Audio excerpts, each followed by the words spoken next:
Hey everybody, Coach Willem here from Restored Strength, and today I'm going to be going over 4 standards you must master in order to get the most out of your kettlebell swing. So the first thing that we want to establish is the hip hinge. The hip hinge is the foundation for setting yourself up for a proper kettlebell swing. So with the hip hinge, what we want to do is we want to begin with our feet shoulder length apart. We're in a tall and tight position. From here, we're going to have a slight bend in our knees, and then we're going to reach our hips back. Then stand tall. So when we're going through that hip hinge, we really want to make sure that we're utilizing the hips. We're loading up the hamstrings, and we're keeping a neutral spine as we're going through that. That's going to allow us to really set a good foundation for our kettlebell swing. The next progression from there is going into a hike pass. So with the hike pass, we want to have the bell about a foot in front of us. We're going to go into that hip hinge. Again, we're tall and tight, slight bend in the knee. We're going to reach our hips back.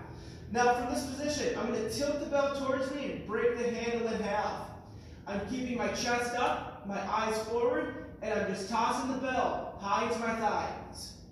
Setting it back down, and again, high into the thigh.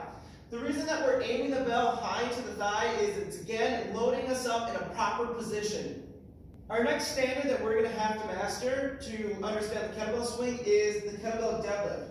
So with the kettlebell deadlift, what I want to make sure that we do is we start with the bell in between the shoelaces or the ankles. We're in a tall and tight position. Slight bend in the knee. Reach your hips back. Now as you grab the handle, you're going to break the handle in half and drive your hips forward. Reaching those hips back, punching the feet into the floor, snapping the hips at the top. Now our last progression before we get into the kettlebell swing is the power swing. So with the power swing, we're incorporating everything we just learned into one movement. We're incorporating the hip hinge, the hike pass, and the deadlift. So what I'm going to do is I'm going to go into my hip hinge. Again, I'm tall and tight. I'm reaching my hips back. I tilt the bell towards me, and I toss the bell high into my thigh, snap my hips at the top, and I wait for the bell to push me back. So at the top position, I want to be patient. I want to wait for the back of my triceps to touch my ribs, to push my hips back.